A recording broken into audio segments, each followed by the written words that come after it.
ನಮಸ್ಕಾರ. ದಿನದ ಪ್ರಮುಖ ಸುದ್ದಿಗಳ ನಿಖರ ವರದಿ, ಯಾವುದೇ ಪಕ್ಷಪಾತವಿಲ್ಲದ ನೇರ ಮಾತು, ನಿಮ್ಮನ್ನ ದಾರಿ ತಪ್ಪಿಸದ ವಿಶ್ವಾಸಾರ್ಹ ವಿಶ್ಲೇಷಣೆ. ಇದುವೇ ನ್ಯೂಸ್ 18ನ ಪಂಚಾಯಿತಿ. ಕಬ್ಬು ಬೆಳೆಗಾರರ ಹೋರಾಟದ ಕಿಚ್ಚು ಇಡೀ ರಾಜ್ಯದ ಚಿತ್ತವನ್ನ ಸೆಳೆದಿತ್ತು. ಬೆಳಗಾವಿಯ ಜಿಲ್ಲೆಯ ಗುರ್ಲಾಪುರ ಕ್ರಾಸ್ನಲ್ಲಿ ನಡೆದಂತಹ 9 ದಿನಗಳ ರೈತರು ನಡೆಸಿದಂತಹ ಅಹೋರಾತ್ರಿ ಹೋರಾಟ ಅಂತ್ಯವಾಗಿದೆ ಈಗಾಗಲೇ. ಈಗ ಇದರ ಬೆನ್ನಲ್ಲೇ ಬಾಗಲಕೋಟೆಯ ಮುಧೋಳದಲ್ಲಿ ಬೆಂಕಿ ಧಗಧಗಿಸಿದೆ. ಈ ಬಗ್ಗೆ ನೋಡೋಣ. ಮೊದಲ ಸ್ಟೋರಿ, ಪಂಚಾಯಿತಿಯ ಮೊದಲ ಸ್ಟೋರಿ, ಕಬ್ಬು ಕಿಚ್ಚಿನಲ್ಲಿ. ನೋಡಿ, ಸರ್ಕಾರ ಈಗಾಗಲೇ ಟನ್ ಕಬ್ಬಿಗೆ 3,300 ರೂಪಾಯಿ ದರವನ್ನ ನಿಗದಿಗೊಳಿಸಿದ್ದನ್ನ ಸ್ವಾಗತ ಮಾಡಿ ಅಹೋರಾತ್ರಿ ಧರಣಿಯನ್ನ ಕೈಬಿಡಲಾಗಿದೆ. ಅಲ್ಲಿ ಕಟಾವು ಆರಂಭ ಆಗಿದೆ. ಫ್ಯಾಕ್ಟರಿಗೆ ಕಬ್ಬನ್ನ ಸಾಗಣೆ ಮಾಡಲಾಗ್ತಾ ಇದೆ. 3,250 ರೂಪಾಯಿ ಕಾರ್ಖಾನೆ ಭರಿಸಿದ್ರೆ ಕಾರ್ಖಾನೆಯವರು ಕೊಟ್ಟರೆ 50 ರೂಪಾಯಿ ಸಬ್ಸಿಡಿಯನ್ನ ಸರ್ಕಾರ ಕೊಡೋಕೆ ನಿಗದಿ ಮಾಡಿದೆ. ಮುಧೋಳದಲ್ಲಿ ಕಬ್ಬು ಬೆಳೆಗಾರರ ಕಿಚ್ಚು ನಿಲ್ತಾ ಇಲ್ಲ. ಮತ್ತೊಂದು ಕಡೆ ಇದೆಲ್ಲ ಒಂದು ಕಡೆಯಾದ ಕಬ್ಬು ತುಂಬಿದ ಟ್ರಾಲಿಗಳಿಗೆ ಬೆಂಕಿ ಹಚ್ಚಿ ಆಕ್ರೋಶವನ್ನ ವ್ಯಕ್ತಪಡಿಸಿದ್ರು. ಇವತ್ತು ತಾಳ್ಮೆ ಕಳೆದುಕೊಂಡಿದ್ದಾರೆ ರೈತರು. ಉದ್ವಿಗ್ನವಾದಂತಹ ವಾತಾವರಣ ನಿರ್ಮಾಣವಾಗಿದೆ. ಶುಗರ್ ಫ್ಯಾಕ್ಟರಿ ಮುಂಭಾಗದಲ್ಲಿ 50ಕ್ಕೂ ಹೆಚ್ಚು ಕಬ್ಬು ತುಂಬಿದಂತಹ ಟ್ರಾಲಿಗಳಿಗೆ ಬೆಂಕಿ ಹಚ್ಚಿರೋದು ವಿಕೋಪಕ್ಕೆ ತಿರುಗಿದೆ ರೈತರ ಈ ಹೋರಾಟ. ಗಲಾಟೆ ಬಗ್ಗೆ ಮಾಹಿತಿಯನ್ನು ಪಡೆದುಕೊಂಡಿದ್ದಾರೆ ಸಿಎಂ ಸಿದ್ದರಾಮಯ್ಯ. ಈ ಕಬ್ಬು ಬೆಳೆಗಾರರ ಹೋರಾಟದ ಬಗ್ಗೆನೇ ಅನೇಕ ಸಭೆಗಳನ್ನು ಮಾಡಿ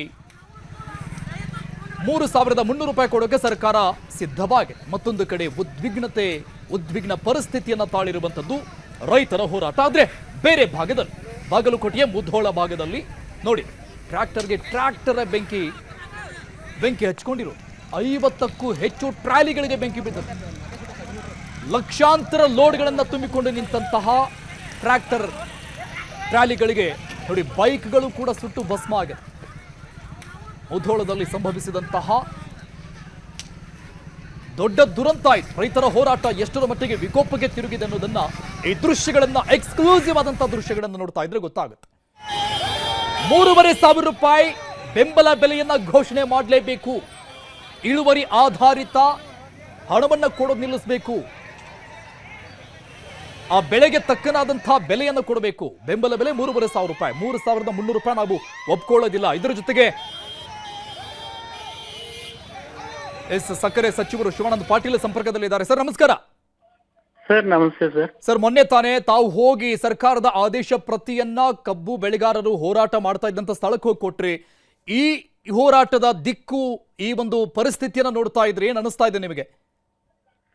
ಸರ್, ದಯಮಾಡಿ ತಮ್ಮ ಎಲ್ಲ ಆಂಕರ್ ಅಲ್ಲಿ ನಾನು ವಿನಂತಿ ಮಾಡ್ತೀನಿ, ರಾಜ್ಯದ 81 ಕಾರ್ಖಾನೆಗಳಲ್ಲಿ ಆಲ್ರೆಡಿ ದಕ್ಷಿಣ ಭಾಗದಲ್ಲಿ ಇರ್ತಕ್ಕಂಥ ಕಾರ್ಖಾನೆಗಳು ಕಬ್ಬು ನುರಿಸಿ ಹಂಗಾಮವನ್ನ ಕಂಪ್ಲೀಟ್ ಮಾಡ್ತಕ್ಕಂಥ ಹಂತಕ್ಕೆ ಬಂದಿದ್ದಾರೆ. ಹೌದು. ಅಂದ್ರೆ ಮೈಸೂರು, ಮಂಡ್ಯ, ಹಾಸನಲ್ಲಿ ಇರ್ತಕ್ಕಂಥ ಕಾರ್ಖಾನೆಗಳು, ಈವನ್ ಚಾಮರಾಜನಗರದಲ್ಲಿ ಇರ್ತಕ್ಕಂಥ. ಆದ್ರೆ ಉತ್ತರ ಭಾಗದಲ್ಲಿ ಇರ್ತಕ್ಕಂಥ 13-14 ಜಿಲ್ಲೆಯಲ್ಲಿ ಈಗ ಕಬ್ಬಿನ ಹಂಗಾಮು ಪ್ರಾರಂಭ ಆಗಿತ್ತು. ಸ್ವಲ್ಪ ರೈತರು ಅದನ್ನ 12 ತಿಂಗಳಿಗೆ ಮಾತ್ರ ಅದನ್ನ ಬೆಳೆಸಿ ಕಷ್ಟಪಟ್ಟು ಕಾರ್ಖಾನೆಗೆ ಒಪ್ಪಿಸ್ಬೇಕು ಅನ್ನೋದು ಅವ್ರ ಆತುರತೆ ಇರ್ತದೆ. ಇನ್ನೊಂದ್ ಕಡೆ ದರ ನಿಗದಿ ಆಗ್ಬೇಕನ್ನೋ ಆಸೆನೂ ಇರ್ತದೆ. ನಾನು ಇಲ್ಲ ಅಂತ ಹೇಳೋದಿಲ್ಲ. ಈ ಎರಡನ್ನು ವಿಚಾರ ಇಟ್ಟುಕೊಂಡು ಅನೇಕ ರೈತ ನಾಯಕರು ಒಳ್ಳೆಯವರು ಹೋರಾಟ ಮಾಡಿದ್ರು. ಆ ಹೋರಾಟ ಕೂಡ ನಿಮ್ಗೆ ಗೊತ್ತದೆ, ಇಡೀ ರಾಜ್ಯದ ಹೋರಾಟ. ಅದು ಗುರ್ಲಾಪುರ್ ಕ್ರಾಸ್ ನಲ್ಲಿ ಆಗಿರೋದು. ಅಲ್ಲಿ ಇವರೆಲ್ಲ ಇದ್ರು. ಮುಧೋಳದವರು ಇದ್ರು, ಬಿಜಾಪುರದವ್ರು ಇದ್ರು, ಗುಲ್ಬರ್ಗಾದವ್ರು ಇದ್ರು, ಬಾಗಲಕೋಟದವ್ರು ಇದ್ರು, ಈ ಕಡೆ ಚಾಮರಾಜನಗರ, ಮಂಡ್ಯ, ಮೈಸೂರು, ಹಾಸನ ಅನೇಕ ರೈತರಿಗೋಸ್ಕರ ದುಡ್ದಿರ್ತಕ್ಕಂಥ ನೇತಾರರಿದ್ದರು. ವಿಶೇಷವಾಗಿ ನಮ್ಮೆಲ್ಲ ಇವ್ರು ಪಾಪ ಆಕ್ಸಿಡೆಂಟ್ ಆದ್ರು ಕುರುಬರ್ ಶಾಂತಕುಮಾರ್ ಅವ್ರು ಇದ್ರು. ಅಂತವ್ರೆಲ್ಲ ಬಂದು ಬೆಂಬಲ ಸೂಚಿಸಿ ಒಂದ್ ಹಂತಕ್ಕೆ ಬಂದು ಮಾತುಕತೆ ಮಾಡಿಕೊಂಡು ಬಗೆಹರಿಸಿರ್ತಕ್ಕಂಥ ರಾಜ್ಯವ್ಯಾಪಿ ನಿರ್ಣಯ. ಆದ್ರೆ ಇಡೀ ಬಾಗಲಕೋಟ್ ಜಿಲ್ಲೆ ಇದಕ್ಕೆ ಸಂಬಂಧ ಇಲ್ಲ. ಇದರಲ್ಲಿ ಕೇವಲ ಮುಧೋಳದ ಕೆಲವು ಜನ ಮಾತ್ರ ಈ ಕೃತಿಯನ್ನ ಯಾರು ಮಾಡಿದಾರೆ ನನ್ಗೆ ಗೊತ್ತಿಲ್ಲ. ರೈತರ ಹೆಸರ ಮೇಲೆ ಕಿಡಿಗೇಡಿಗಳು ಮಾಡಿರ್ಬೋದು ಅಂತ ಹೇಳಿ ನಾನು ಭಾವಿಸ್ತೀನಿ. ರೈತರಂತರೂ ರೈತರ ಕಬ್ಬು ಸುಡಕ್ ಸಾಧ್ಯನೇ ಇಲ್ಲ. ಮತ್ತು ರೈತರು ಟ್ರ್ಯಾಕ್ಟರ್ ಸುಡ್ತಾರೆ ಅಂದ್ರೆ ಈ ದೇಶದ ದುರ್ದೈವ. ಇವತ್ತು ಅವ್ರು ಕೇಂದ್ರ ಸರ್ಕಾರದ ಜೊತೆ ಹೋರಾಟ ಮಾಡ್ಲಿ, ರಾಜ್ಯ ಸರ್ಕಾರದ ಜೊತೆ ಹೋರಾಟ ಮಾಡ್ಲಿ, ನಮ್ಮ ನಿರಂತರ ಬೆಂಬಲ ಅವ್ರ ಜೊತೆ ಇರ್ತದೆ. ಅವ್ರಿಗೆ ಇನ್ನೂ ಹೆಚ್ಚಿನ ದುಡ್ಡು ಕೊಡಿಸ್ತಕ್ಕಂಥ ಪ್ರಯತ್ನ ಮಾಡ್ತೀವಿ, ಇನ್ನ ಕಡಿಮೆ ಕೊಡಿಸ್ತಕ್ಕಂಥ ಪ್ರಯತ್ನ ನಾವು ಯಾರೂ ಮಾಡಿಲ್ಲ. ಒಂದೊಂದು ಕಾರ್ಖಾನೆಗಳು 1 ಟನ್ನಿಗೆ 200 ರೂಪಾಯಿಂದ 250, 300, 400 ರೂಪಾಯಿ ಕೊಟ್ಟಿದ್ದಾರೆ ಇವತ್ತು ಹೆಚ್ಚಿಗೆ. ಅವ್ರಿಗೂ ಕೂಡ ಏನು ಗಿಟ್ಟಿಸ್ತಕ್ಕಂತ ಸ್ಥಿತಿ ಇಲ್ಲ ಕಾರ್ಖಾನೆ ಮಾಲೀಕರು. ಒಂದ್ ಕಡೆ ಕೇಂದ್ರ ಸರ್ಕಾರದ ಸಕ್ಕರೆ ಬೆಲೆ ಬೀಳ್ತಾ ಇದೆ, ಇಥನಾಲ್ ಉತ್ಪಾದನೆ ಕಡಿಮೆ ಆಗ್ತಾ ಇದೆ. ಈ ಕಷ್ಟದಲ್ಲಿ ಕೂಡ ನಮ್ಮ ಸರ್ಕಾರದ ಮಾತಿಗೆ ಕಿವಿ ಕೊಟ್ಟು ಅವರು ಬೆಂಬಲ ಸೂಚಿಸಿ ಅವರು 50 ರೂಪಾಯಿ ಕೊಟ್ಟು ನಾವು 50 ರೂಪಾಯಿ ಕೊಟ್ಟು ಅದನ್ನು ಕೂಡ ಕಾಂಪೆನ್ಸೇಟ್ ಮಾಡ್ತಕ್ಕಂಥ ಪ್ರಯತ್ನ ಮಾಡಿದೀವಿ. ರಿಕವರಿಗೂ ಕೂಡ ಮಾನ್ಯತೆ ಸಿಕ್ಕಿದ್ದು ಮೊದಲನೇ ಬಾರಿಗೆ ಈ ರಾಜ್ಯದಲ್ಲಿ. ಮತ್ತೆ ಇನ್ನೂ ಒಂದ್ ಹೆಜ್ಜೆ ಮುಂದೆ ಹೋಗಿ ಹೇಳ್ಬೇಕಾದ್ರೆ ಇಡೀ ರಾಜ್ಯದ ಸ್ಥಿತಿ ಅಲ್ಲ ಇದು ಕೇವಲ ಮುಧೋಳ ನಗರ ಪಟ್ಟಣಕ್ಕೆ ಮಾತ್ರ ಸೀಮಿತ. ಇದು ಮುಧೋಳದಲ್ಲಿ ಇರ್ತಕ್ಕಂತ ಕೆಲವು ರೈತರು ಹೋರಾಟ ಮಾಡಿರುವಂತಹ ಸಂದರ್ಭದಲ್ಲಿ ಕೆಲವೊಬ್ರು ಅದ್ರಲ್ಲಿ ಸೇರ್ಕೊಂಡು ಇದನ್ನ ದುರುಪಯೋಗ ಮಾಡ್ಕೊಂಡಿದಾರಂತೆ ನಾನು ಭಾವಿಸ್ತೀನಿ. ಅದನ್ನ ತನಿಖೆ ಕೂಡ ಮಾಡ್ಲಿಕ್ಕೆ ಮುಖ್ಯಮಂತ್ರಿಗಳು ಆದೇಶ ಮಾಡಿದ್ದಾರೆ. ಆದೇಶದಿಂದ ಅದು ಗೊತ್ತಾಗ್ತದೆ ಯಾರು ಈ ಕೃತಿ ಎಸಗಿದಾರೆ ಅನ್ನೋದು. ಅವರು ರೈತರ ಕಬ್ಬನ್ನ ಸುಡ್ತಾರಂದ್ರೆ ಈ ದೇಶದ ದುರ್ದೈವ ಅಂತ ಹೇಳಿ ನಾನು ಭಾವಿಸ್ತೀನಿ. ಸರ್ ತಾವು ಸ್ಥಳಕ್ಕೆ ಹೋಗಿ ಪರಿಶೀಲನೆ ಮಾಡೋದು, ಮಾಹಿತಿ ತಗೊಳ್ಳೋದು ಏನಾದ್ರು ಇದೆಯಾ ಸರ್? ಇದು ಇಲಾಖೆ 100% ಮಾಡತ್ತೆ. ಪೊಲೀಸರು ಮಾಡ್ತಾರೆ, DC ಅವರು ಮಾಡ್ತಾರೆ. ನಮ್ ಜಿಲ್ಲಾ ಉಸ್ತುವಾರಿ ಮಂತ್ರಿಗಳು 3 ದಿವಸದಿಂದ ಅಲ್ಲೇ ಕುಂತಿದ್ದಾರೆ. ಅಲ್ಲ, ಈ ಘಟನೆ ನಂತರದಲ್ಲಿ CM ಸರ್ ಏನಾದ್ರು ತಮಗೆ ಕಾಲ್ ಮಾಡಿದ್ರ, ಮಾಹಿತಿ ಪಡೆದ್ರ ಸರ್? CM ಸರ್ಗೆ ನಾನೇ ಕಾಲ್ ಮಾಡಿದ್ದೆ. ಅವರು ಕೂಡ ಇದರದೇ ವಿಚಾರವನ್ನ ಪರಿಶೀಲನೆ ಮಾಡ್ತಾ ಇದ್ರು. ಅವರು ಕೂಡ ಇಮಿಡಿಯೇಟ್ ತನಿಖೆಗೆ ಆದೇಶ ಮಾಡಿದ್ದಾರೆ. ಈ ರೈತರ ಹೆಸರ ಮೇಲೆ ಯಾರು ಈ ರೀತಿ ಕೆಲಸ ಮಾಡಿದ್ದಾರೆ ಅದನ್ನ ತನಿಖೆ ಮಾಡಿ ಅಂತ ಹೇಳಿದ್ದಾರೆ. ಖಂಡಿತ ಇದ್ರ ತನಿಖೆಯಿಂದ ಇದನ್ನ ಯಾರು ದುರುದ್ದೇಶ ಪೂರ್ವಕವಾಗಿ ಮಾಡಿದ್ದಾರೆ ಇದು ಹೊರಗೆ ಬರ್ತದೆ. ಯಾಕಂದ್ರೆ ಸರ್ ಅವರಿಗೆ ಏನಲ್ಲ 50ಕ್ಕಿಂತ ಹೆಚ್ಚು ಟ್ರಾಲಿ ಸುಟ್ಟೋಗಿರೋದು ಸರ್, ತಮಗೆ ಗೊತ್ತಿರುತ್ತೆ. ಈಗ ನಾನ್ ನಿಮ್ಗೆ ಹೇಳ್ತಾ ಇದ್ದೀನಿ, one of the best Saidapur factory ಅಂದ್ರೆ ಇಡೀ ರಾಜ್ಯದಲ್ಲಿ ಒಳ್ಳೆ ಕಾರ್ಖಾನೆ ಮತ್ತು ವಿಶೇಷವಾಗಿ ರೈತರಿಗೆ ಹೆಚ್ಚು ಬೆಲೆ ಕೊಟ್ಟು ಅವ್ರ ಕಬ್ಬನ್ನ ಬೆಳೆಸ್ತಕ್ಕಂತ ಕಲ್ಸಿರ್ತಕ್ಕಂತ ಕಾರ್ಖಾನೆ ಅದು. ಇವತ್ತಿನ ಕಾರ್ಖಾನೆ ಅಲ್ಲ ಅದು, ಇವತ್ತು ಒಂದು 35-40 ವರ್ಷದ ಹಳೆ ಕಾರ್ಖಾನೆ. ಅಂತ ಕಾರ್ಖಾನೆ ಮಲ್ಲಿ ಇಂತ ಘಟನೆ ಮಾಡ್ತಾರಂದ್ರೆ ಇದು ದುರಾದೃಷ್ಟಕರ ಸರ್. ಇದ್ರ ಮೇಲೆ ನಾನೇನು ಹೇಳಿ, ಅಂದ್ರೆ ಸರ್ಕಾರ ಇಡೀ ರಾಜ್ಯವ್ಯಾಪಿ ರೈತರಿಗೆ ಅನುಕೂಲ ಆಗ್ಲಿ ಅನ್ನೋ, ಎಸ್ಪೆಷಲಿ ಕಬ್ಬು ಬೆಳೆಗಾರರಿಗೆ ಅನುಕೂಲ ಆಗ್ಲಿ ಅನ್ನುವಂತ ನಿರ್ಧಾರವನ್ನ ತೆಗೆದುಕೊಂಡಿದೆ. ಆದ್ರೆ ಒಂದು ಭಾಗದಲ್ಲಿ ಈ ರೀತಿಯಾಗಿ ಆಗಿದೆ ಅಂದಾಗ ಅದು ರಾಜಕೀಯ ಕಾರಣಕ್ಕೆ ಮಾಡಿದ್ರು ಅನ್ನೋದು ತಮ್ಮ ಮಾತಿನ ಅರ್ಥನಾ ಸರ್? ರಾಜಕೀಯ ಇದ್ರಲ್ಲಿ ಆಗೇ ಇಲ್ಲ. ಯಾಕೆಂದ್ರೆ ನಾನು ಕೂಡ ಲೀಡರ್ ಆಫ್ ಅಪೋಸಿಷನ್ ಯಾರ್ಯಾರು ಇದ್ದಾರೆ ಇಬ್ಬರನ್ನು ಮಾತಾಡಿದೀನಿ. ಘಟನೆ ಇವತ್ತಾಗಿದೆ. ನಾನು 3 ದಿವಸದಿಂದ ಅವ್ರ ಜೊತೆ ಸಂಪರ್ಕದಲ್ಲಿದ್ದೀನಿ. ಏನ್ ಆಗ್ತಾ ಇದೆ ಅದನ್ನೆಲ್ಲ ಅವ್ರಿಗೆ ಮನವರಿಕೆ ಮಾಡಿಕೊಟ್ಟಿದ್ದೀನಿ. ನೀವು ಬೇಕಾದ್ರೆ ಚಲವಾದಿ ನಾರಾಯಣ ಸ್ವಾಮಿ ಅವ್ರಿಗೆ ಮಾತಾಡಿ, ಬೇಡ R ಅಶೋಕ್ ಅವ್ರಿಗೆ ಮಾತಾಡಿ. ಇದರಲ್ಲಿ ದುರುದ್ದೇಶ ಪೂರ್ವಕವಾಗಿ ಯಾರೋ ಮಾಡಿರ್ತಕ್ಕಂಥ ಘಟನೆ ಇದು ರಾಜ್ಯವ್ಯಾಪಿ ಇಲ್ಲ. ಖಂಡಿತ ಅಲ್ಲಿರ್ತಕ್ಕಂಥ ಕೆಲವು ಕಿಡಿಗೇಡಿಗಳು ಮಾಡಿರ್ತಕ್ಕಂಥ ಕೃತ್ಯ ಇದು ಅಷ್ಟೇ. ನಾನು ಸರ್, ತಾವು ಬೆಳಗಾವಿಗೆ ಹೋದಂತ ಸಂದರ್ಭದಲ್ಲಿ ಅಂದ್ರೆ ಸರ್ಕಾರ ಯಾವಾಗ 3300 ಆದೇಶವನ್ನ ಹೊರಡಿಸ್ತು ಬೆಂಬಲ ಬೆಲೆಯನ್ನ, ಪ್ರತಿಯನ್ನ ತೆಗೆದುಕೊಂಡೋಗಿ ತಾವೇ ಖುದ್ದಾಗಿ ಅಲ್ಲಿ ನಿಂತ್ಕೊಂಡು ಮಾತನಾಡಿ ರೈತರ ಕೈಗೆ ಕೊಟ್ರಿ. ಅವತ್ತಿನ ದಿನಾನೇ ಈ ಮುಧೋಳ ಭಾಗದಲ್ಲಿ ರೈತ ಮುಖಂಡರು ಇದನ್ನ ವಿರೋಧಿಸಿದ್ದು ಕೂಡ ತಮ್ಮ ಗಮನಕ್ಕೆ ಬಂದಿರುತ್ತೆ ಅಂತ ನಾನು ಅನ್ಕೊಳ್ತೀನಿ. ತಾವು ಗಂಭೀರವಾಗಿ ಪರಿಗಣಿಸಲಿಲ್ಲ, ಯಾಕಂದ್ರೆ ಅವರು 3500 ರೂಪಾಯಿ ಬೇಕೇ ಅಂತ ತಮ್ಮ ಹಠ ಇಟ್ಕೊಂಡಿದ್ರು. ಒಂದ್ ನಿಮಿಷ ತಾವು ಸ್ವಲ್ಪ ನನ್ ಕೇಳಿದ್ರೆ ಕ್ಲಾರಿಫೈ ಮಾಡಿ ಪ್ಲೀಸ್ ಸರ್, ಪ್ಲೀಸ್. ಅಲ್ಲಿ ಇಡೀ ರಾಜ್ಯದ ರೈತರು ಇದ್ರು, ಮುಧೋಳದವರು ಇದ್ರು. ಮತ್ತೆ ಅಲ್ಲೇ ಪ್ರತಿಭಟನೆ ಮಾಡ್ಬೋದಿತ್ತಲ್ಲ, ನನ್ ಮೇಲೆ ಯಾಕೆ ಹೂ ಒಗಿಬೇಕಾಗಿತ್ತು? ಸೆಲಿಬ್ರೇಟ್ ಮಾಡಿದ್ರಲ್ಲ. ನಿಮ್ ವಿಡಿಯೋ ಕ್ಲಿಪ್ಪಿಂಗ್ಸ್ ಇದಾವೆ, ಅಲ್ಲಿ ಆಗಿರ್ತಕ್ಕಂಥ ಫೋಟೋಸ್ ಇದಾವೆ.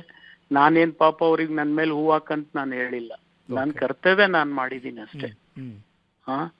ಆ ನಿರ್ಣಯವನ್ನು ಒಪ್ಕೊಂಡು ಪಾಪ ಅವರು ಇರುವ ರೈತ ಮುಖಂಡರೇನಿದ್ರು, ಚಿನ್ನಪ್ಪ ಪೂಜಾರಿ ಅವರು ಮತ್ತು ಶಶಿಕಾಂತ್ ಪೂಜಾರಿ ಅವರು, ಅಲ್ಲಿ ಸುಭಾಷ್ ಸಿರ್ಬೂರ್ ಅವ್ರು ಅಂತೇಳಿ ಇದೇ ಮುಧೋಳದ ಹಿರಿಯ ರೈತರು ಇವತ್ತು ಈ ಸ್ಟ್ರೈಕ್ ನಲ್ಲಿ ಏನಿದ್ದಾರೆ ಇವರು ಇದ್ರು ಅಲ್ಲಿ.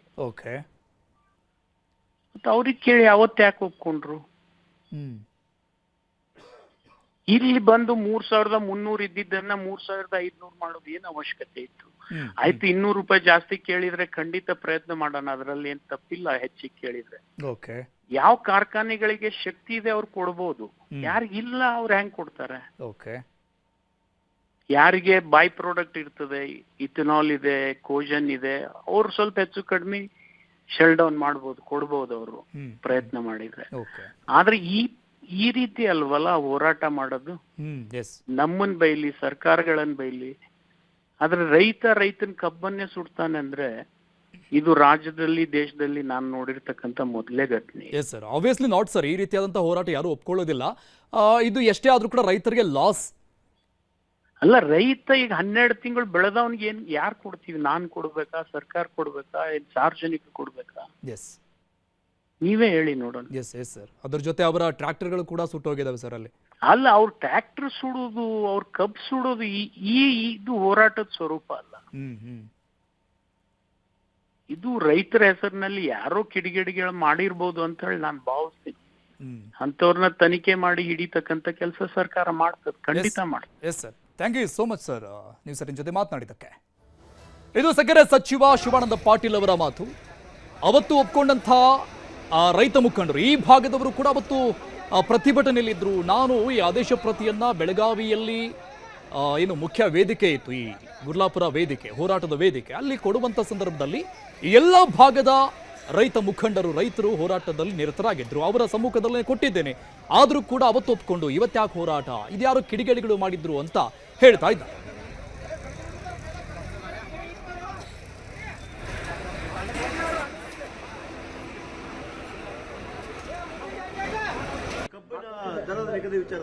ನೋಡ್ತೀನಿ ನಾನು.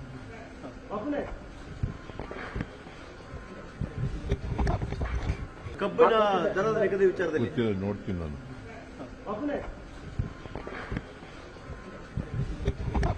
ನಾವೆಲ್ಲ ರೈತರೇ, ನಾವು ರೈತರ ಮಕ್ಕಳೇ ಇದ್ದೀವಿ. ಇವತ್ತು ಇದೇನು ಕಬ್ಬಿನ ಸಮಸ್ಯೆ, ಬೆಲೆಯನ್ನು ಕೊಡುವಂಥದ್ದಿದೆ. ಸನ್ಮಾನ್ಯ ಮುಖ್ಯಮಂತ್ರಿ ಈಗಾಗಲೇ ಎಲ್ಲರ ಜೊತೆಯಲ್ಲಿ ಚರ್ಚೆ ಮಾಡಿ ಇವತ್ತು ಒಂದು ಸೂಚನೆಯನ್ನು ಕೊಟ್ಟಿದ್ದಾರೆ. ಮತ್ತು ನೋಡಿ, ನಿಜವಾಗಿ ಹೇಳಬೇಕು ಅಂತ ಹೇಳಿದರೆ, ಕಬ್ಬಿನ ಬೆಲೆ ನಿರ್ಧಾರ ಮಾಡುವಂಥದ್ದು, ಸಕ್ಕರೆ ಬೆಲೆ ನಿರ್ಧಾರ ಮಾಡುವಂಥದ್ದು, ಆಯಾತ ಮಾಡುವಂಥದ್ದು, ಇವತ್ತು ಎಕ್ಸ್ಪೋರ್ಟ್ ಮಾಡುವಂಥದ್ದು, ಎಥೆನಾಲ್ ಏನು ಸಹ ಉತ್ಪಾದನೆ ಇದೆ ಅದರ ಬೆಲೆ ಇವತ್ತು ನಿಗದಿ ಮಾಡುವಂಥದ್ದು ಯಾರ ಜವಾಬ್ದಾರಿ ಇದೆ? FRP ನಿಗದಿ ಮಾಡುವಂಥದ್ದು ಅದೆಲ್ಲ ಕೇಂದ್ರ ಸರ್ಕಾರದ ಜವಾಬ್ದಾರಿ. ಇವತ್ತು ಸಕ್ಕರೆ ನಿಯಂತ್ರಣ ಕಾಯ್ದೆ ಇದೆ. ಈ ಕಾಯ್ದೆಗೆ ಅನುಗುಣವಾಗಿ ಕೇಂದ್ರದವರು ಇವತ್ತು ಕಾಲ ಕಾಲಕ್ಕೆ ಫೇರ್ ಅಂಡ್ ರೆಮ್ಯುನೇಟಿವ್ ಪ್ರೈಸ್ ಅವರು ನಿಗದಿ ಮಾಡ್ತಾರೆ ರಿಕವರಿ ಪ್ರಕಾರ. ಆದರೆ ಇವತ್ತು ಏನು ಭಾರತೀಯ ಜನತಾ ಪಕ್ಷದವರು ವಿನಾಕಾರಣ ಇವತ್ತು ರೈತರಿಗೆ ಇವತ್ತು ಅವರು ಒಂದು ರೀತಿಯಲ್ಲಿ ಪ್ರಚೋದನೆ ಮಾಡುವಂಥ ರೀತಿಯಲ್ಲಿ ವರ್ತನೆ ಮಾಡುವಂಥದ್ದು ಖಂಡನೀಯ ಆಗಿದೆ. ಅವ್ರ ಹತ್ರ ಆ ರೀತಿ ಇದ್ರೆ ಹೋಗ್ಲಿ, ಮೋದಿಜಿಯವ್ರ ಹತ್ರ ಹೋಗಿ ಎಥನಾಲ್ ಬೆಲೆಯನ್ನು ಖರೀದಿ ಮಾಡ್ತಾ ಇದ್ದಾರೆ. ಅದು ಪೆಟ್ರೋಲ್ 100 ರೂಪಾಯಿ ಇದೆ, ಎಥನಾಲ್ಗೂ 100 ರೂಪಾಯಿ ಕೊಡ್ಲಿ. ಇವತ್ತು ಎಕ್ಸ್ಪೋರ್ಟ್ ಮಾಡಲಿ ಸಕ್ಕರೆ. ಈ ಬಗ್ಗೆ ಡೀಟೇಲ್ಸ್ ಕೊಡ್ತಾರೆ ನಮ್ಮ ಪ್ರತಿನಿಧಿ ಮಂಜುನಾಥ ಸಂಪರ್ಕದಲ್ಲಿದ್ದಾರೆ. ಮಂಜುನಾಥ್, ರೈತರ, ಕಬ್ಬು ಬೆಳೆಗಾರರ ಹೋರಾಟದ ದಿಕ್ಕೇ ಚೇಂಜ್ ಆಗಿರುವಂಥದ್ದನ್ನ ನೋಡ್ತಾ ಇದ್ದೀವಿ ನಾವು. ಒಂದಲ್ಲ ಎರಡಲ್ಲ 50 ಟ್ರಾಲಿಗಳಿಗೆ ಬೆಂಕಿ ಬಿದ್ದಿರುವಂಥದ್ದು. ಇದಕ್ಕೆ ಹಲವಾರು ರೀತಿಯಾದಂಥ ವ್ಯಾಖ್ಯಾನಗಳಾಗ್ತಾ ಇದೆ. ಕಂಪ್ಲೀಟ್ ಡೀಟೇಲ್ಸ್ ಏನ್ ಸಿಗ್ತಾ ಇದೆ ಗ್ರೌಂಡ್ ನಲ್ಲಿ? ಅರುಣ್, ಪ್ರಮುಖವಾಗಿ ಕಬ್ಬಿನ ಬೆಳೆಗೆ ದರ ನಿಗದಿಗಾಗಿ ನಡೀತಾ ಇದ್ದಂತ ಹೋರಾಟ ಇವತ್ತು ಒಂದ್ ರೀತಿಯಾಗಿ ಹಾದಿ ತಪ್ಪಿದೆ ಅಂತಾನೆ ಹೇಳ್ಬೋದು. ಯಾಕಂದ್ರೆ ಮಧ್ಯಾಹ್ನದವರೆಗೂ ಶಾಂತ ರೀತಿಯಿಂದ ನಡೆದಂತ ಹೋರಾಟ, ಮಧ್ಯಾಹ್ನದ ವೇಳೆಗೆ ಏನು ಸಕ್ಕರೆ ಕಾರ್ಖಾನೆ ಮಾಲೀಕರು ರೈತರ ಬೇಡಿಕೆಗಳಿಗೆ ಸ್ಪಂದಿಸ್ತಾ ಇಲ್ಲ ಅನ್ನುವಂತಹ ಒಂದು ಆರೋಪದಿಂದಾಗಿ ಏನು ರೈತರು ಸಮೀರ್ವಾಡಿ ಸಕ್ಕರೆ ಕಾರ್ಖಾನೆಗೆ ಮುತ್ತಿಗೆ ಹಾಕುವಂತಹ ನಿರ್ಧಾರವನ್ನು ಕೈಗೊಂಡ್ರು. ಆ ಒಂದು ನಿರ್ಧಾರದ ಬಳಿಕ ಮುಧೋಳದ ಸಂಗೊಳ್ಳಿ ರಾಯಣ್ಣ ವೃತ್ತದಲ್ಲಿದ್ದಂತಹ ಹೋರಾಟದ ವೇದಿಕೆಯಿಂದ ಸಾವಿರಾರು ಸಂಖ್ಯೆಯಲ್ಲಿ ರೈತರು ಸಮೀರ್ವಾಡಿ ಸಕ್ಕರೆ ಕಾರ್ಖಾನೆ ಕಡೆಗೆ ಆಗಮಿಸೋದಕ್ಕೆ ಶುರು ಮಾಡಿದ್ರು. ಟ್ರ್ಯಾಕ್ಟರ್ಗಳ ಮೂಲಕ, ಬೈಕ್ಗಳ ಮೂಲಕ, ಚಿಕ್ಕ ಚಿಕ್ಕ ವಾಹನಗಳ ಮೂಲಕ ಈ ಕಡೆ ರೈತರು ಬಂದ್ರು. ಆದ್ರೆ ರೈತರನ್ನ ಇಲ್ಲಿ ಸಮೀರ್ವಾಡಿ ಸಕ್ಕರೆ ಕಾರ್ಖಾನೆಯ ಮುಂಭಾಗದಲ್ಲಿರ್ತಕ್ಕಂತಹ ಮುಖ್ಯ ದ್ವಾರದ ಬಳಿ ತಡೆದಿದ್ರು ಕೂಡ ಅಲ್ಲಿ ಸಾವಿರಾರು ಗಟ್ಟಲೆ ರೈತರು ಜಮಾವಣೆಗೊಂಡಿದ್ರು. ಅಷ್ಟರಲ್ಲೇ ಒಳಗಡೆ ಈ ಒಳಗಡೆ ಇರ್ತಕ್ಕಂತಹ ಕೆಲವೊಂದಿಷ್ಟು ಜನರು ಅವರು ಏನು ರೈತ ಸಂಘಟನೆಗಳಿಗೆ ಸಂಬಂಧಪಟ್ಟವರ ಅಥವಾ ಏನು ಬೇರೆ ರೀತಿಯಿಂದ ಏನು ಕಿಡಿಗೇಡಿಗಳಿದ್ದಾರೆ ಅನ್ನೋದ್ರ ಬಗ್ಗೆ ಯಾವುದೇ ರೀತಿಯಂತ ಸ್ಪಷ್ಟ ಮಾಹಿತಿ ಇಲ್ಲ. ಏಕಾಏಕಿಯಾಗಿ ಒಳಗಡೆ ನುಗ್ಗಿದಂತಹ ಕೆಲವೊಂದಿಷ್ಟು ಜನರು ಇನ್ನು ಟ್ರ್ಯಾಕ್ಟರ್ಗಳಿಗೆ, ಕಬ್ಬು ತುಂಬಿದಂತಹ ಟ್ರ್ಯಾಕ್ಟರ್ಗಳಿಗೆ ಬೆಂಕಿ ಹಚ್ಚಿದ್ದಾರೆ. ಅದರಲ್ಲಿ ಸುಮಾರು 8 ಟ್ರ್ಯಾಕ್ಟರ್ ಇಂಜಿನ್ಗಳಿಗೆ ಬೆಂಕಿ ಹತ್ಕೊಂಡಿದೆ. ಅದರಿಂದಾಗಿ ರೈತರ ಟ್ರ್ಯಾಕ್ಟರ್ಗಳು ಸುಟ್ಟು ಭಸ್ಮವಾಗಿರುವಂತದ್ದು. ಅದ್ರ ಜೊತೆಗೇನೆ ಏನು ಮುಖ್ಯ ದ್ವಾರದ ಬಳಿ ಇರ್ತಕ್ಕಂತಹ ದ್ವಿಚಕ್ರ ವಾಹನಗಳಿಗೂ ಕೂಡ ಬೆಂಕಿಯನ್ನು ಇಟ್ಟಿರುವಂತದ್ದು. ಈ ಒಂದು ಪರಿಸ್ಥಿತಿ ಏನು ಪೊಲೀಸರಿಗೂ ಕೂಡ ಎಷ್ಟೇ ಪ್ರಯತ್ನ ಮಾಡಿದ್ರು ಕೂಡ ಒಂದ್ ರೀತಿಯಾಗಿ ಪೊಲೀಸರು ಈ ಒಂದು ಪರಿಸ್ಥಿತಿಯನ್ನ ನಿಭಾಯಿಸೋದಕ್ಕೆ ಅಸಹಾಯಕರಾಗಿ ನಿಂತಿದ್ರು. ಯಾಕಂತಂದ್ರೆ ರೈತರು ನಿರೀಕ್ಷೆಗೂ ಮೀರಿ ಹೆಚ್ಚಿನ ಸಂಖ್ಯೆಯಲ್ಲಿ ಮುಖ್ಯ ದ್ವಾರದ ಬಳಿ ರೈತರು ಜಮಾಗೊಂಡಿದ್ರೆ ಒಳಗಡೆ ಒಂದಿಷ್ಟು ಜನರು ಕಲ್ಲು ತೂರಾಟ ಮಾಡುವಂತದ್ದಾಗಿರ್ಬೋದು, ಟ್ರ್ಯಾಕ್ಟರ್ಗಳಿಗೆ ಬೆಂಕಿಯನ್ನು ಇಡುವಂತದ್ದಾಗಿರ್ಬೋದು ಆಗ್ತಾ ಇತ್ತು. ಬಟ್ ಈಗ ಸದ್ಯಕ್ಕೆ ನಡೀತಾ ಇರುವಂತದ್ದು ಏನಂತಂದ್ರೆ ಒಂದ್ ಕಡೆ ನಾವು ಈ ರೀತಿಯಾದಂತಹ ಘಟನೆಯನ್ನ ಮಾಡಿಲ್ಲ. ನಮ್ಮ ಹೋರಾಟದ ದಿಕ್ಕನ್ನ ತಪ್ಪಿಸೋದಕ್ಕೆ ಕೆಲವೊಂದಿಷ್ಟು ಕಿಡಿಗೇಡಿಗಳು, ಕಾರ್ಖಾನೆ ಪರವಾಗಿದ್ದಂತಹ ಕಿಡಿಗೇಡಿಗಳು ಈ ರೀತಿಯಾಗಿ ಕೃತ್ಯವನ್ನ ಮಾಡಿದ್ದಾರೆ ಅನ್ನುವಂಥದ್ದು ರೈತ ಸಂಘಟನೆಯ ವಾದ ಆಗಿದ್ರೆ, ಏನು ಕಾರ್ಖಾನೆ ಒಳಗಡೆ ಇದ್ದಂತಹ ಕೆಲವೊಂದಿಷ್ಟು ಜನರು ಹೇಳುವಂತದ್ದು ರೈತ ಸಂಘಟನೆಯ ಏನು ಜನರೇ ಇಲ್ಲಿ ಬಂದು ಈ ರೀತಿಯಾಗಿ ಮಾಡಿದ್ದಾರೆ ಅನ್ನೋ ಆರೋಪಗಳನ್ನ ಮಾಡ್ತಾ ಇದ್ದಾರೆ. ಈ ಒಂದು ಘಟನೆಗೆ ಸಂಬಂಧಪಟ್ಟಂತೆ ಈಗ ಸದ್ಯಕ್ಕೆ ಇಲ್ಲಿ ತಿಳಿದು ಬರ್ತಾ ಇರೋದೇನಂತಂದ್ರೆ, ಟ್ರ್ಯಾಕ್ಟರ್ಗಳ ಟ್ರೈಲಿಗಳು ಅಂದ್ರೆ ಸುಮಾರು 20 ಟನ್ ಕಬ್ಬು ಇರುತ್ತೆ, ಅಂತಹ 100 ಟ್ರೈಲರಿಗಳು ಇಲ್ಲಿ ಇರುವಂತದ್ದು. ಅಂದ್ರೆ ಇವತ್ತು ಕಾರ್ಖಾನೆ ಆರಂಭವಾಗಬೇಕಾಗಿತ್ತು. ಯಾವಾಗ್ಲೂ ಕೂಡ ಕಾರ್ಖಾನೆ ಆರಂಭ ಆಗ್ಬೇಕಾದ್ರೆ ಸುಮಾರು 250ರಿಂದ 300 ಟ್ರ್ಯಾಕ್ಟರ್ಗಳ ಏನು ಲೋಡ್ ಅನ್ನ ಸ್ಟಾಕ್ ಮಾಡಲಾಗುತ್ತೆ. ಆ ರೀತಿಯಾಗಿ ಇವತ್ತು ಸ್ಟಾಕ್ ಮಾಡಿದ ಸಂದರ್ಭದಲ್ಲಿ 50ಕ್ಕೂ ಹೆಚ್ಚು ಟ್ರ್ಯಾಕ್ಟರ್ಗಳು ಬೆಂಕಿಗೆ ಆಹುತಿಯಾಗಿರುವಂತದ್ದು. ಸದ್ಯ ಇದೀಗ ಅಗ್ನಿಶಾಮಕ ದಳದಿಂದ ಬೆಂಕಿ ನಂದಿಸುವಂತಹ ಕಾರ್ಯ ನಡೀತಾ ಇದೆ. ಸದ್ಯದ ಪರಿಸ್ಥಿತಿ ಈಗ ಪೊಲೀಸರಿಗೆ ಹತೋಟಿಗೆ ಬಂದಿದೆ ಅಂತ ಹೇಳ್ಬೋದು. Arun, thank you Manjunath ಡೀಟೇಲ್ಸ್ಗೆ.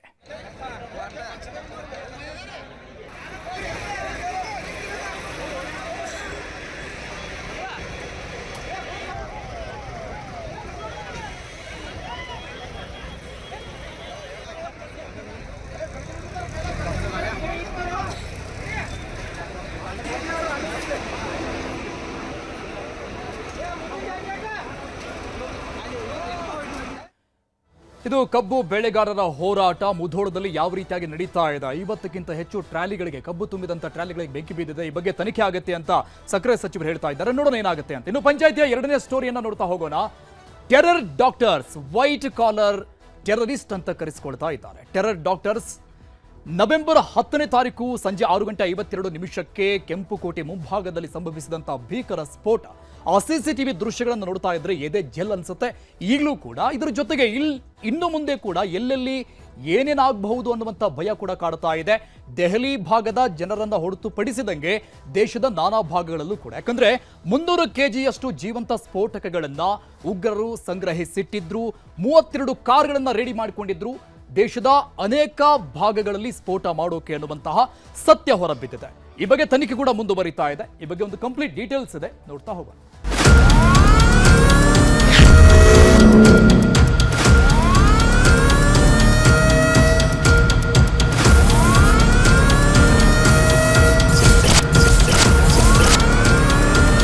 Delhi bomb ಸ್ಫೋಟದಲ್ಲಿ 12 ಅಮಾಯಕ ನಾಗರಿಕರ ಸಾವನ್ನ ಯಾರೂ ಅರಗಿಸಿಕೊಳ್ಳೋಕ್ಕಾಗ್ತಿಲ್ಲ. ಆಸ್ಪತ್ರೆಯಲ್ಲಿ ಈಗಲೂ 20 ಜನ ಚಿಕಿತ್ಸೆ ಪಡೆಯುತ್ತಿದ್ದು 5 ಜನರ ಸ್ಥಿತಿ ಹೇಳೋಕ್ಕಾಗ್ತಿಲ್ಲ. ನವೆಂಬರ್ 10ರಂದು ಸಂಜೆ 6:51 ಸಂಭವಿಸಿದ ಆ ಭೀಕರ ಸ್ಫೋಟದ ಸಿಸಿಟಿವಿ ದೃಶ್ಯಗಳನ್ನು ನೋಡ್ತಾ ಇದ್ರೆ ಈಗಲೂ ದೆಹಲಿ ಜನರಿಗೆ ಯಾವಾಗ ಎಲ್ಲಿ ಏನಾಗುತ್ತೋ ಅನ್ನೋ ಭಯ ಕಾಡ್ತಿದೆ. ಇದಕ್ಕೆ ಕಾರಣ ಎನ್ಐಎ ತನಿಖೆ ವೇಳೆ ಗೊತ್ತಾದ ಇನ್ನೂ 300 kgಯಷ್ಟು ಜೀವಂತ ಸ್ಫೋಟಕಗಳನ್ನು ಉಗ್ರರು ದೆಹಲಿ ಸುತ್ತಮುತ್ತ ಅಡಗಿಸಿಟ್ಟಿದ್ದಾರೆ ಅನ್ನೋ ಸತ್ಯ. ಬಂಧಿತ ವೈಟ್ ಕಾಲರ್ ಟೆರರಿಸ್ಟ್ಗಳ ವಿಚಾರಣೆಯಲ್ಲಿ ಈ ಸ್ಫೋಟಕ ರಹಸ್ಯ ಹೊರಬಂದಿದೆ. ಆದ್ರೆ ಎಲ್ಲಿದೆ ಅನ್ನೋದಕ್ಕೆ ಬಂಧಿತ ಟೆರರ್ ಡಾಕ್ಟರ್ಗಳ ಹತ್ತಿರನೂ ಉತ್ತರ ಸಿಕ್ಕಿಲ್ಲ. ದೆಹಲಿ, ಉತ್ತರ ಪ್ರದೇಶ, ಹರಿಯಾಣದಲ್ಲಿ ಸ್ಫೋಟಕ್ಕೆ ಉಗ್ರರು ಸಂಚು ರೂಪಿಸಿದ್ರು. 3 ರಾಜ್ಯಗಳಲ್ಲಿ ಒಟ್ಟು 32 ಕಡೆ ಬ್ಲಾಸ್ಟ್ಗೆ 3500 kgಗೂ ಹೆಚ್ಚು ಸ್ಫೋಟಕ ಸಂಗ್ರಹಿಸಿದ್ರಂತೆ. ಒಟ್ಟು 32 ಕಡೆ 32 ಕಾರುಗಳಲ್ಲಿ ಸ್ಫೋಟಕ ಇಟ್ಟು ಬ್ಲಾಸ್ಟ್ ಮಾಡಲು ಉಗ್ರರು ಸಿದ್ಧತೆ ಮಾಡಿಕೊಂಡಿದ್ರಂತೆ. ಇದಕ್ಕಾಗಿಯೇ ಈಗಾಗಲೇ 4 ಕಾರುಗಳನ್ನು ಉಗ್ರರು ಖರೀದಿಸಿದ್ರು ಅಂತ ತನಿಖೆಯಲ್ಲಿ ಗೊತ್ತಾಗಿದೆ. ಇದರಲ್ಲಿ ಬಿಳಿ ಬಣ್ಣದ i20 ಕಾರು ದೆಹಲಿಯಲ್ಲಿ ಸ್ಫೋಟವಾಗಿದೆ. ಕೆಂಪು ಬಣ್ಣದ ಇಕೋ ಸ್ಪೋರ್ಟ್ಸ್ ಕಾರನ್ನ ಇವತ್ತು ಹರಿಯಾಣದಲ್ಲಿ ಸೀಸ್ ಮಾಡಲಾಗಿದೆ. 3ನೇಯದ್ದು ಸಿಲ್ವರ್ ಬಣ್ಣದ ಬ್ರೆಝಾ ಕಾರ್ ಅಂತ ಗೊತ್ತಾಗಿದ್ದು ಅದಕ್ಕಾಗಿ ಹುಡುಕಾಟನೂ ನಡೆಯುತ್ತಿದೆ. ಇನ್ನು 4ನೇ ಕಾರು ಸ್ಫೋಟದಲ್ಲಿ ಸತ್ತ ಉಮರ್ ಬೇರೆಲ್ಲೋ ಪಾರ್ಕಿಂಗ್ ಮಾಡಿರುವ ಬಗ್ಗೆ ಅನುಮಾನ ಬಲವಾಗಿದೆ. ಈಗಾಗಲೇ 3500 kgಯಲ್ಲಿ 2900 kg ಸ್ಫೋಟಕವನ್ನ ಎನ್ಐಎ ಮತ್ತು ಎಟಿಎಸ್ನವರು ದಾಳಿ ಮಾಡಿ ಸೀಸ್ ಮಾಡಿದ್ರು. ದೆಹಲಿಯಲ್ಲಿ 300 kgಯಷ್ಟು ಸ್ಫೋಟಕವಿದ್ದ ಕಾರ್ ಬ್ಲಾಸ್ಟ್ ಆಗಿದೆ. ಈಗ ಉಳಿದ 300 kgಯಷ್ಟು ಸ್ಫೋಟಕ 4ನೇ ಕಾರಲ್ಲಿರುವ ಶಂಕೆ ಇದ್ದು ಎಲ್ಲಾ ಕಡೆ ಹುಡುಕಾಟ ನಡೆಯುತ್ತಿದೆ. ಹರಿಯಾಣದಲ್ಲಿ ನಿನ್ನೆ ರಾತ್ರಿಯೇ ಎನ್ಐಎ ಅಧಿಕಾರಿಗಳು ಕೆಂಪು ಬಣ್ಣದ ಇಕೋ ಸ್ಪೋರ್ಟ್ಸ್ ಕಾರನ್ನ ಪತ್ತೆ ಮಾಡಿದ್ರು. ಇವತ್ತು ಬೆಳಿಗ್ಗೆಯಿಂದಲೂ ಇಕೋ ಸ್ಪೋರ್ಟ್ಸ್ ಕಾರು ನಿಲ್ಲಿಸಿದ್ದ ಫರೀದಾಬಾದ್ನ ಕಂದವಾಲಿ ಗ್ರಾಮದ ಸುತ್ತಮುತ್ತಲೂ 300 kg ನಾಪತ್ತೆಯಾಗಿರುವ ಸ್ಫೋಟಕಕ್ಕಾಗಿ ಹುಡುಕಾಟ ನಡೆಸಿದ್ರು. ಇಕೋ ಸ್ಪೋರ್ಟ್ಸ್ ಕಾರು ಸಿಕ್ಕಿದ ಜಾಗದ ಸುತ್ತಲೂ ಸ್ಫೋಟಕಗಳನ್ನ ಅಡಗಿಸಿಟ್ಟಿರುವ ಶಂಕೆ ಮೇಲೆ, ಕಟ್ಟಡಗಳ ಮೇಲೆ, ನೀರಿನ ಟ್ಯಾಂಕ್ಗಳಲ್ಲಿ, ಚರಂಡಿಗಳಲ್ಲೂ ಹುಡುಕಾಟ ನಡೆಸಲಾಗಿದ್ದು ಫರೀದಾಬಾದ್ನಲ್ಲಿ ಏನೂ ಸಿಕ್ಕಿಲ್ಲ. 300 kg ಸ್ಫೋಟಕ, 4ನೇ ಕಾರಿಗಾಗಿ ತೀವ್ರ ಶೋಧ. ಈ ದೃಶ್ಯ ನೋಡಿ, ದೆಹಲಿ ಪೊಲೀಸರು ಹೇಗೆ ಮಸೀದಿ ಸುತ್ತಮುತ್ತಲೂ ಶೋಧ ನಡೆಸುತ್ತಿದ್ದಾರೆ ಅಂತ. ದೆಹಲಿ ಬ್ಲಾಸ್ಟ್ನಲ್ಲಿ ಸತ್ತ ಉಗ್ರ ಉಮರ್ ಸ್ಫೋಟ ನಡೆದ ದಿನ ಅಂದ್ರೆ ನವೆಂಬರ್ 10 ಮಧ್ಯಾಹ್ನ 2:30ಕ್ಕೆ ಇದೇ ಮಸೀದಿಗೆ ಬಂದು ಹೋಗಿದ್ದಕ್ಕೆ ಸಿಸಿಟಿವಿ ಸಾಕ್ಷ್ಯ ಸಿಕ್ಕಿದೆ. ಹಾಗಾಗಿನೇ ದೆಹಲಿ ಪೊಲೀಸರು ತೀವ್ರ ಶೋಧ ನಡೆಸುತ್ತಿದ್ದಾರೆ. ಕಳೆದ 10-15 ದಿನಗಳಿಂದ ಮಸೀದಿ ಅಕ್ಕಪಕ್ಕ ನಿಂತಲ್ಲೇ ನಿಂತಿರುವ ಕಾರುಗಳಲ್ಲೆಲ್ಲ ಪರಿಶೀಲನೆ ಮಾಡುತ್ತಿದ್ದಾರೆ. ಮಸೀದಿ ಸುತ್ತಮುತ್ತ ಅನುಮಾನ ಬಂದ ಕಾರುಗಳನ್ನು ಅಡ್ಡಗಟ್ಟಿ ಚೆಕ್ ಮಾಡಲಾಗ್ತಿದೆ. ಈ ದೃಶ್ಯ ದೆಹಲಿಯ ಕೆಂಪುಕೋಟೆ ಸುತ್ತಲಿನ ದೃಶ್ಯ. ನೂರಾರು ಪೊಲೀಸರು 10 ದಿಕ್ಕುಗಳಲ್ಲಿ ಇಂಚಿಂಚು ಜಾಲಾಡುತ್ತಿದ್ದಾರೆ. ವಾರಾನುಗಟ್ಲೆಯಿಂದ ನಿಂತಿರುವ ತಳ್ಳೋ ಗಾಡಿಗಳಲ್ಲಿ ಹುಡುಕಾಡುತ್ತಿದ್ದಾರೆ. ಕೆಂಪುಕೋಟೆ ಸುತ್ತಲಿನ ಖಾಲಿ ಜಾಗಗಳು, ಕಸದ ರಾಶಿಯಲ್ಲೂ ಹುಡುಕಾಟ ನಡೆಯುತ್ತಿದೆ. ಇನ್ನು ಸ್ಫೋಟವಾದ ಜಾಗದ 100 ಮೀಟರ್ ವ್ಯಾಪ್ತಿಯನ್ನ ಸೀಸ್ ಮಾಡಿ ಗಲ್ಲಿ ಗಲ್ಲಿಯಲ್ಲೂ ಸ್ಫೋಟಕಗಳ ಸಣ್ಣ ಕುರುಹುಗಳೇನಾದರೂ ಸಿಗುತ್ತಾ ಅಂತ ಸರ್ಚ್ ಮಾಡುತ್ತಿದ್ದಾರೆ. ಜಮ್ಮು ಕಾಶ್ಮೀರದಲ್ಲಿ ಆಪರೇಷನ್ ಸಿಮ್ ಕಾರ್ಡ್. ದೆಹಲಿಯಲ್ಲಿ I-20 ಕಾರು ಸ್ಫೋಟ ನಡೆಸಿದ ಡಾಕ್ಟರ್ ಉಮರ್ ಸೇರಿದಂತೆ ಬಂಧನದಲ್ಲಿರೋ ವೈಟ್ ಕಾಲರ್ ಡಾಕ್ಟರ್ ಉಗ್ರರೆಲ್ಲ ಜೈಷ್ ಎ ಮೊಹಮ್ಮದ್ ಉಗ್ರ ಸಂಘಟನೆ ಜೊತೆ ನಂಟಿದ್ದವರು. ಮೂಲತಃ ಜಮ್ಮು ಕಾಶ್ಮೀರದವರು. ಬಾಂಬ್ ಬ್ಲಾಸ್ಟ್ ಸ್ಕೆಚ್ ಹಾಕಿದ್ದು ಮೊದಲು ಜಮ್ಮು ಕಾಶ್ಮೀರದಲ್ಲೇ. ಉಗ್ರರಿಗೆ ಫಂಡಿಂಗ್ ಆಗಿರೋದು, ಬ್ರೈನ್ ವಾಶ್ ಮಾಡಿದ್ದು, ಬ್ಲೂ ಪ್ರಿಂಟ್ಗಳನ್ನ ಹಾಕ್ಕೊಟ್ಟಿದ್ದು ಬಹುತೇಕ ಜಮ್ಮು ಕಾಶ್ಮೀರದಲ್ಲೇ. ಅಷ್ಟೇ ಅಲ್ಲ, ಬಂಧಿತ ವೈಟ್ ಕಾಲರ್ ಟೆರರಿಸ್ಟ್ಗಳು ಬಳಸುತ್ತಿದ್ದ ಮೊಬೈಲ್ ಫೋನ್, ಸಿಮ್ ಕಾರ್ಡ್ಗಳು ಕೂಡ ಜಮ್ಮು ಕಾಶ್ಮೀರದಲ್ಲಿ ಖರೀದಿಸಿರುವುದಕ್ಕೆ ಎನ್ಐಎ ಮತ್ತು ಉಗ್ರ ನಿಗ್ರಹ ಪಡೆಗಳಿಗೆ ಸಾಕ್ಷ್ಯಗಳು ಸಿಕ್ಕಿವೆ. ಹೀಗಾಗಿ ಬಂಧಿತ ಉಗ್ರರಿಗೆ ಸಿಮ್ ಕಾರ್ಡ್ಗಳು, ಮೊಬೈಲ್ ಫೋನ್ಗಳನ್ನ ಮಾರಾಟ ಮಾಡಿದ್ದ ಅಂಗಡಿಗಳಿಗೂ ತನಿಖಾ ತಂಡ ಲಗ್ಗೆ ಹಾಕಿವೆ. ಯಾವ್ಯಾವ ವಿಳಾಸಗಳನ್ನ ಕೊಟ್ಟಿದ್ರು ಅಂತ ಪರಿಶೀಲನೆ ಮಾಡುತ್ತಿದ್ದಾರೆ. ಜೊತೆಗೆ ಹೊಸಬರಿಗೆ ಸಿಮ್ ಕಾರ್ಡ್, ಫೋನ್ಗಳನ್ನ ಕೊಡುವಾಗ ದೇಶದ ಭದ್ರತಾ ದೃಷ್ಟಿಯನ್ನ ಗಮನದಲ್ಲಿಟ್ಟುಕೊಂಡು ಮಾರಾಟ ಮಾಡಬೇಕು, ಸೂಕ್ತ ದಾಖಲೆಗಳನ್ನ ಸಂಗ್ರಹಿಸಬೇಕು ಅಂತಾನೂ ತಿಳುವಳಿಕೆ ನೀಡೋ ಕೆಲಸ ಆಗ್ತಿದೆ. ಕಾನ್ಪುರದಲ್ಲಿ ಮತ್ತೊಬ್ಬ ವೈಟ್ ಕಾಲರ್ ಶಂಕಿತ ಅರೆಸ್ಟ್. ಎನ್ಐಎ ಸೂಚನೆ ಮೇರೆಗೆ ಉತ್ತರ ಪ್ರದೇಶ ಭದ್ರತಾ ಪಡೆಗಳು ಮತ್ತೊಬ್ಬ ವೈಟ್ ಕಾಲರ್ ಉಗ್ರನನ್ನ ವಶಕ್ಕೆ ಪಡೆದಿದೆ. ಕಾನ್ಪುರದ LPS ಮೆಡಿಕಲ್ ಇನ್ಸ್ಟಿಟ್ಯೂಟ್ನಲ್ಲಿ ಡಾಕ್ಟರ್ ಕೋರ್ಸ್ ಮುಗಿಸಿ ತರಬೇತಿಯಲ್ಲಿದ್ದ ಆರಿಫ್ ಅನ್ನೋನನ್ನ ಇವತ್ತು ವಶಕ್ಕೆ ಪಡೆದು ತೀವ್ರ ವಿಚಾರಣೆ ನಡೆಸುತ್ತಿದೆ. ಕಾನ್ಪುರದ ವೈಟ್ ಕಾಲರ್ ಶಂಕಿತ ಉಗ್ರ ಆರಿಫ್ನನ್ನ ಎನ್ಐಎ ಬಂಧಿಸಿದೆ. ಈ ಆರಿಫ್ ಬಂಧನದಲ್ಲಿರೋ lady terror doctor Shaheen Saeed ಜೊತೆ ನಂಟು ಹೊಂದಿದ್ದ. ಆಕೆಯ ಫೋನ್ ಸಂಪರ್ಕದಲ್ಲಿದ್ದ ಅಂತ ಗೊತ್ತಾಗಿದೆ. ಕಾನ್ಪುರ ಮೆಡಿಕಲ್ ಕಾಲೇಜು ಮತ್ತು ಆಸ್ಪತ್ರೆಯಲ್ಲಿ ಕೆಲಸ ಮಾಡುತ್ತಿದ್ದ. ದೇಶದಲ್ಲಿ 1008ನೇ ರ್ಯಾಂಕ್ ಪಡೆದು ಸೀಟು ಗಿಟ್ಟಿಸಿದ್ದ ಡಾಕ್ಟರ್ ಆರಿಫ್ ಈಗ ಇದೇ ರ್ಯಾಂಕ್ ವಿದ್ಯಾರ್ಥಿ ದೆಹಲಿ ಸ್ಫೋಟದ ಸುಳಿಯಲ್ಲಿ ಎನ್ಐಎಯಿಂದ ಲಾಕ್ ಆಗಿದ್ದಾನೆ.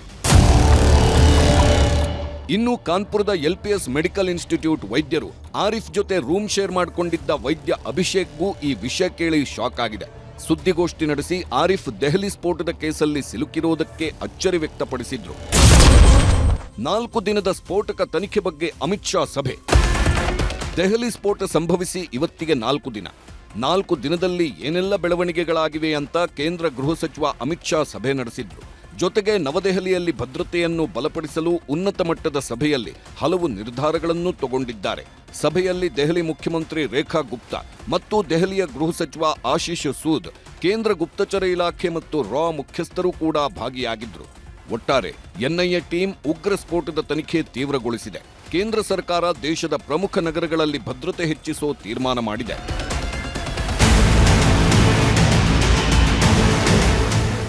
ಇನ್ನು ಅಲ್ ಫಲಾಹ್ ವಿಶ್ವವಿದ್ಯಾಲಯ ನ್ಯಾಕ್ ಮಾನ್ಯತೆಯನ್ನೇ ಪಡೆದಿಲ್ಲ ಎಂಬುದು ಕೂಡ ಬಯಲಾಗಿದೆ. ನ್ಯಾಕ್ ಮಾನ್ಯತೆಗಾಗಿ ಅರ್ಜಿಯನ್ನೇ ಹಾಕಿಕೊಳ್ಳದ ಅಲ್ ಫಲಾಹ್ ವಿವಿ ಮಾನ್ಯತೆ ಪಡೆದಿದ್ದೇವೆ ಎಂದು ಹೇಳಿರುವ ಕಾರಣಕ್ಕೆ ನ್ಯಾಕ್ನಿಂದ ನೋಟಿಸ್ ನೀಡಲಾಗಿದೆ. ಉಗ್ರ ಚಟುವಟಿಕೆಗಳ ತಾಣ ಎಂದು ಬಿಂಬಿತವಾಗಿರುವ ಕಾರಣಕ್ಕೆ ನೋಟಿಸ್ ನೀಡಿದ್ದು ಕಾರಣ ಕೇಳಿದೆ. ವಿಶ್ವವಿದ್ಯಾಲಯದ ವಿರುದ್ಧ ಕಠಿಣ ಕ್ರಮ ಯಾಕೆ ಕೈಗೊಳ್ಳಬಾರದು ಎಂದು ಪ್ರಶ್ನೆ ಎತ್ತಿದೆ. ವಿವಿಗೆ ನೀಡಿರುವ ಸವಲತ್ತುಗಳನ್ನು ಹಿಂಪಡೆಯಲು ಎನ್ಎಂಸಿಗೆ ಪತ್ರ ಬರೆಯಲು ತೀರ್ಮಾನಿಸಿದೆ. ಅಷ್ಟೇ ಅಲ್ಲ, ವಿಶ್ವವಿದ್ಯಾಲಯ ಧನಸಹಾಯ ಆಯೋಗ ಕೂಡ ನೋಟಿಸ್ ನೀಡಲು ಸಿದ್ಧತೆ ನಡೆಸಿದೆ.